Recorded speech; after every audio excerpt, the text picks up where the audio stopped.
এই কাজগুলো যদি তারা প্রতিপালন করে নিঃসন্দেহে বাজার আন্তর্জাতিক মানের হবে, আমাদের বিসেককে স্বাধীনভাবে কাজ করতে দেওয়া হবে। যদি এটাই হয় তাহলে কিন্তু আসলে সব সমস্যার সমাধান হয়ে যায়। দেখুন, আমাদের সবচেয়ে ভালো দিক যেটা, এবার যিনি অর্থমন্ত্রী উনি পুঁজিবাজারের সবগুলো বিষয় জানেন এবং ওনারা কিন্তু নির্বাচনী ম্যানিফেস্টোতে এত ডিটেল দিয়েছে। তার মধ্যে প্রধান ছিল যে যদি ওটা প্রতিপালন করা হয় যে আমাদের বিসেককে স্বাধীনভাবে কাজ করতে দেওয়া হবে, যদি এটাই হয় তাহলে কিন্তু আসলে সব সমস্যার সমাধান হয়ে যায়। কারণ সবসময় কিন্তু দেখা যায় যে বিসেক আপার অথরিটি কন্ট্রোল করে, বিভিন্ন রকমের দাবি দাবা এখান থেকে তারা নেয়, অন্যান্যরা নেয়।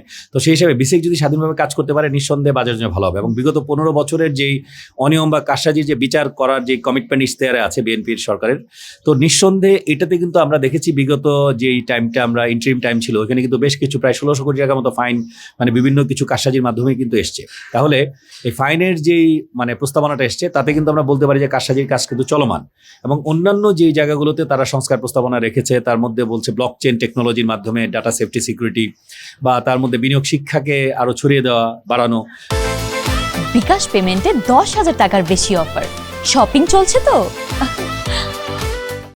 বাইরে প্রবাসীদের জন্য গেটওয়ে ওপেন করা বা কোম্পানি সহজভাবে যাতে আসতে পারে, তার ইশতেহারে যে বিষয়গুলো আছে তার সাথে যেহেতু অর্থমন্ত্রী মহোদয় নিজেও হচ্ছেন একজন পুঁজিবাজার সংশ্লিষ্ট মানুষ, তো দুইটার ইন্টিগ্রেশনে আমরা মনে করতে পারি একটু সময় দিলে নিঃসন্দেহে এই বাজারটা ঘুরে দাঁড়াবে। কারণ বিগত সময়টাতে পলিটিক্যাল কোনো ওনারশিপ ছিল না। কারণ পলিটিক্যাল ওনারশিপ ছিল না বলতে, যেহেতু ইকোনমির একটা ছোট সাইজ ক্যাপিটাল মার্কেট, তাই কিন্তু পলিটিক্যালি কেউ ওইভাবে দাবি দাবা আদায়ের জন্য শুধু যেত বা কথা বলতো, বাট এটাকে আলাদাভাবে গুরুত্ব দেওয়া হয় না। বাট এবারে ম্যানিফেস্টোতে আমরা দেখেছি যে বিএনপি সরকার সুন্দর করে সবকিছু এখানে উল্লেখ করেছে তারা কি করতে চায়। এই কাজগুলো যদি তারা প্রতিপালন করে নিঃসন্দেহে বাজার আন্তর্জাতিক মানের হবে। তারা প্রোডাক্ট ডাইভার্সিটি করতে চেয়েছে, ইসলামিক ইনস্ট্রুমেন্ট নিয়ে আসতে চাচ্ছে, বা বন্ড মার্কেটকে আরো এক্সপান্ড করতে চেয়েছে।